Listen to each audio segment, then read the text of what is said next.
Bapak Mama dan sidang penghiburan yang diberkati Tuhan. Shalom.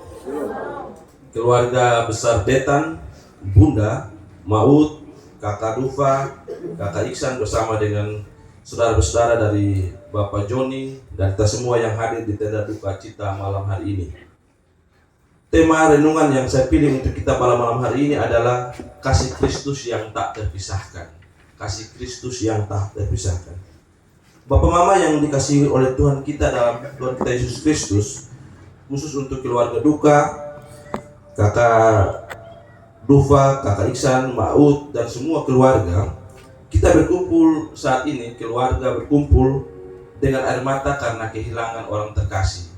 Kami Majelis Jemaat Rombongan Presbiter kehilangan sahabat sepelayanan kami, Bapak Pengajar Yohanes Detan. Ini adalah kekosongan yang begitu nyata. Ada banyak pertanyaan yang mungkin mengganjal di hati dan kesedihan yang seolah tak berujung. Bacaan kita hari ini dari Roma 8 ayat 31 sampai 39 adalah sebuah lagu kemenangan bagi orang percaya. Bacaan ini memberikan jaminan mutlak tentang keamanan kekal kita di dalam kasih Allah melalui Kristus Yesus. Bahkan di tengah penderitaan, duka cita, tantangan dan bahkan kematian, kita dapat memiliki keyakinan yang teguh bahwa Allah ada di pihak kita. Dia telah membenarkan kita. Kristus adalah pembela kita dan tidak ada kekuatan di seluruh dunia atau alam semesta yang dapat memisahkan kita dari kasih-Nya yang sempurna.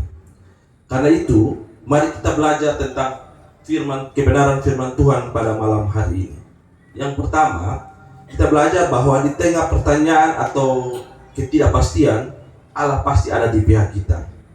Bapak, Mama, dan saudara sekalian yang dikasihi Tuhan, kematian sering memunculkan pertanyaan, mengapa ini terjadi? Kenapa sekarang? Di mana Tuhan ketika Bapak Joni sakit, atau di mana Tuhan ketika dia sekarat?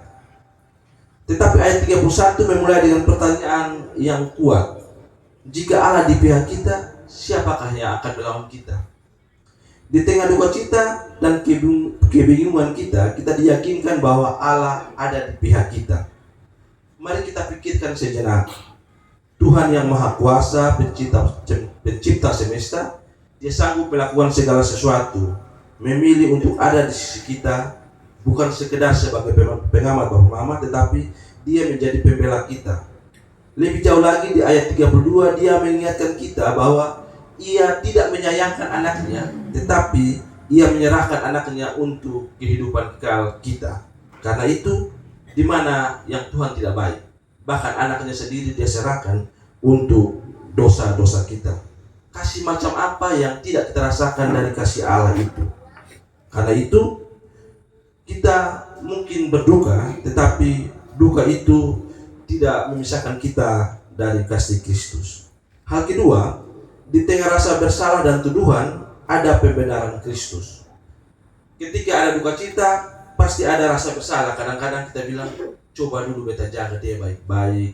Ada tuduhan-tuduhan terhadap keluarga, kepada Maud, kepada anak-anak atau pada yang lain. Dan pertanyaan-pertanyaan membuat itu akan membuat orang merasa minder, orang merasa tertuduh dan akhirnya dia hidup dan terpuruk dalam kedukaan. Tetapi Rasul Paulus mengingatkan kita dalam ayat 33 dan 34. Siapakah yang akan menggugat orang-orang pilihan Allah? Allah yang akan membenarkan mereka. Siapakah yang akan menghukum mereka? Jawabannya jelas tidak ada, karena Kristus telah mati untuk kita, bahkan bangkit dan sekarang duduk di sebelah kanan Allah menjadi pembela kita. Dia tidak hanya mati untuk kita, tetapi Kristus juga hidup dan berdoa untuk kita. Dia tidak menuduh kita, sebaliknya Dia adalah pengacara kita di hadapan Bapa. Ini berarti bahwa di tengah duka cita yang menghimpit keluarga Detan, keluarga Bunda, kita tidak hanya perlu membawa beban rasa bersalah atau ketakutan, karena Kristus telah membenarkan kita dan Dia terus membela kita. Hal yang ketiga adalah tidak ada yang dapat memisahkan kita dari kasih Kristus. Pernyataan ini adalah puncak dari seluruh bagian bacaan kita pada malam hari ini, yang paling relevan dengan penderitaan dan duka cita kita. Ayat 35 mengajukan pertanyaan penting. siapakah yang akan memisahkan kita dari kasih Kristus? Paulus sendiri menyebutkan serangkaian hal yang paling mengerikan yang bisa saja terjadi dalam hidup kita. Ada penindasan, kesesakan, penganiayaan, kelaparan, ketelanjangan, bahaya atau pedang, bahkan kematian seperti domba sembelihan. Apakah semua hal mengerikan itu sanggup memisahkan kita dari kasih Kristus? Jawabannya tegas dalam ayat 37, bahwa tetapi dalam semuanya itu kita lebih daripada orang-orang pemenang oleh Dia yang telah mengasihi kita. Kita bukan hanya bertahan, tapi kita lebih dari pemenang. Mengapa Bapak Mama? Karena Kristus Yesus yang telah mengasihi kita. Kasihnya bukan sekedar perasaan. Kasihnya ada tindakan penebusan yang maha dahsyat di kayu salib. Kasihnya adalah jaminan bahwa Dia memegang kita erat-erat, bahkan ketika kita merasa dunia seakan runtuh. Paulus juga mempertegas lagi di ayat 38 dan 39 bacaan kita, bahwa sebab aku yakin bahwa baik maut maupun hidup, baik malaikat-malaikat maupun pemerintah-pemerintah, baik yang ada sekarang maupun yang akan datang, atau kuasa-kuasa, baik yang ada di atas maupun yang di bawah, atau sesuatu pun makhluk lain, tidak akan dapat memisahkan kita dari kasih Allah yang ada dalam Kristus Yesus Tuhan kita. Mari kita perhatikan apa yang Paulus sebutkan sebagai maut. Ya, bahkan kematian orang yang kita kasihi yang begitu menyakitkan tidak akan memisahkan kita dari kasih Kristus. Bapak, Mama semua, keluarga, mungkin kita merasa terpisah dari orang-orang yang kita cintai secara fisik. Tetapi kita tidak terpisah dari kasih Allah. Ini adalah jangkar pengharapan kita. Kasihnya lebih besar daripada kesedihan, lebih kuat dari cengkeraman maut, lebih teguh dari ketidakpastian hidup. Saudara-saudara yang terkasih, sidang penghiburan yang berpengharapan. Di tengah duka cita atas kepergian mendiang Bapak Yohanes Detan, kita dipanggil untuk tidak melihat pada kekosongan yang ada, melainkan melihat pada kepenuhan kasih Kristus yang tak terbatas. Kita bayangkan adalah sebuah ilustrasi sebuah kapal besar di tengah lautan yang sedang dilanda oleh badai besar, ombak raksasa menerpa, angin bertiup begitu kencang, kapal terombang-ambing seakan tak berdaya. Di atas kapal para penumpang panik. Tetapi nahkota tidak panik. Dia berpengalaman, dia menurunkan jangkar yang menancapkan kuat di karang yang tak tergoyahkan. Jangkar mungkin tidak terlihat oleh mata telanjang, tetapi keberadaannya memastikan bahwa kapal itu meskipun tergoncang hebat, tidak akan terseret arus dan tenggelam. Kapal itu mungkin akan terasa sakit tergoncang, bahkan sebagiannya mungkin rusak, tetapi intinya kapal itu akan tetap bertahan. Saudara-saudara, duka cita dan kehilangan yang kita alami sama seperti badai hebat yang mengguncang hidup kita. Kita merasa terombang-ambing, sakit hati, dan air mata tak terbendung. Namun firman Tuhan dalam Roma 8 ini mengingatkan kita bahwa kita memiliki jangkar yang tak terlihat namun kokoh, yaitu kasih Kristus.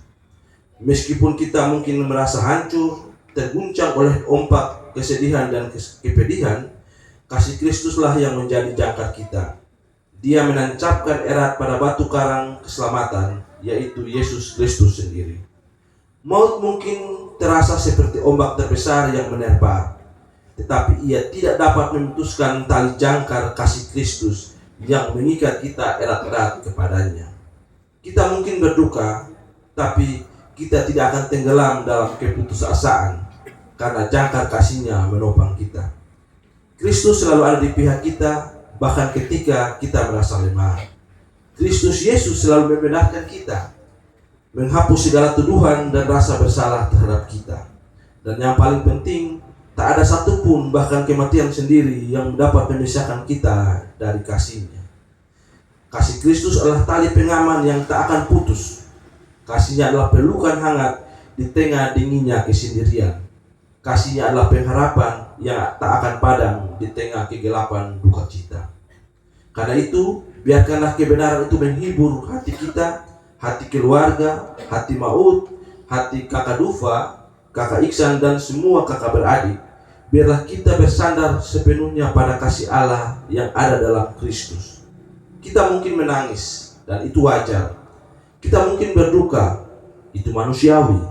Tetapi kita tidak berduka tanpa pengharapan, karena kita tahu bahwa berada dalam genggaman kasih Kristus yang tak terpisahkan, baik dalam hidup maupun dalam kematian, itu adalah sukacita yang besar. Keluarga terkasih, Bapak Mama, saudara-saudara yang berpengharapan, firman Tuhan hari ini menegaskan kembali tentang kasih Kristus yang tak terpisahkan seperti yang telah saya sebutkan tadi. Karena itu, untuk sejenak, mari kita merenungkan 3 hal untuk keluarga. Yang pertama, izinkan diri kita berduka dan rasakan kehadiran Allah.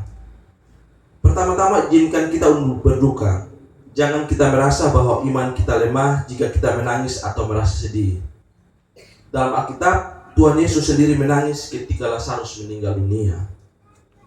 Duka cita adalah respon alami dan dari hati yang mengasihi. Kita menangis karena kita mengasihi, bukan kita menangis karena kita kehilangan. Di tengah-tengah air mata kita, ingatlah ayat firman Tuhan dari Mazmur 34 ayat 19. Tuhan itu dekat pada orang-orang yang patah hati, dan Ia menyelamatkan orang-orang yang remuk jiwanya. Dia tidak jauh, Dia tidak mengabaikan, Dia ada di dekat kita. Dia merasakan setiap tetesan air mata Marut, Kakak Dufa, Kakak Iksan, dan saudara semua. Bayangkanlah saat ini Kristus sedang memeluk kita dan memegang erat tangan kita. Yang kedua, pegang teguh janji Kristus yang tak terpisahkan. Kita baru saja mendengarkan kesaksian firman Tuhan dari Roma 8 tadi. Ayat 38 dan 39 menegaskan bahwa baik maut maupun hidup tidak akan memisahkan kita dari kasih Allah yang ada dalam Kristus Yesus Tuhan kita. Ini janjinya yang teguh. Kepergian mendiang Bapak Joni memang memisahkan kita secara fisik untuk sementara waktu. Rasanya sakit, seolah ada bagian tubuh kita yang hilang. Namun janji Tuhan mengingatkan kita bahwa meskipun ada perpisahan fisik istri, anak-anak, keluarga dengan mendiang, tetapi mendiang adalah seorang yang beriman kepada Kristus, sehingga kita tetap berdiri dan terikat dalam kasih yang sama. Mendiang Bapak Joni ini kan presbiter, keluarga juga mengasihi Allah yang sama. Karena itu dunia kita yang berbeda, tapi kita ada dalam sisi yang sama, dalam kasih Allah yang sejati bagi hidup kita. Yang terakhir adalah bagaimana bersandar pada komunitas dan pengharapan Allah. Duka cita adalah perjalanan yang tidak mudah dan tidak perlu kita menjalaninya sendiri. Ada pihak gereja, ada teman, keluarga yang hadir, dan bagian dari sukacita itu adalah ketika Bapak Mama dan saudara-saudara hadir bersama untuk memberi penghiburan bagi istri, anak-anak, dan keluarga. Di bagian akhir, bagi kita yang percaya kepada Kristus, kematian bukan akhir segalanya. Ini adalah pintu gerbang menuju kekekalan. Kita memiliki pengharapan akan kebangkitan dan perjumpaan kembali di sorga, di hadapan Tuhan Yesus Kristus yang telah mengalahkan maut. Keluarga terkasih, izinkanlah proses berduka ini berjalan. Jangan terburu-buru untuk sembuh. Artinya, jangan paksa untuk seolah-olah tidak ada apa-apa. Tetapi biar Tuhan bekerja secara luar biasa dengan caranya sendiri untuk menyembuhkan luka Mama Ut, Kakak Dufa, Kakak Iksan, dan keluarga. Bukan hari ini besok langsung kita tertawa, tapi biarkan luka itu ada dan Tuhan akan membalut secara perlahan dengan cara Tuhan sendiri. Ingatlah selalu bahwa kita dikasihi, kita tidak sendiri, dan kasih Kristus adalah jangkar yang kokoh di tengah-tengah badai kehidupan ini. Semoga Tuhan sendiri melalui kuasa Roh-Nya yang kudus menghibur kita dengan penghiburan yang tak terlukiskan. Amin. Bapak Mama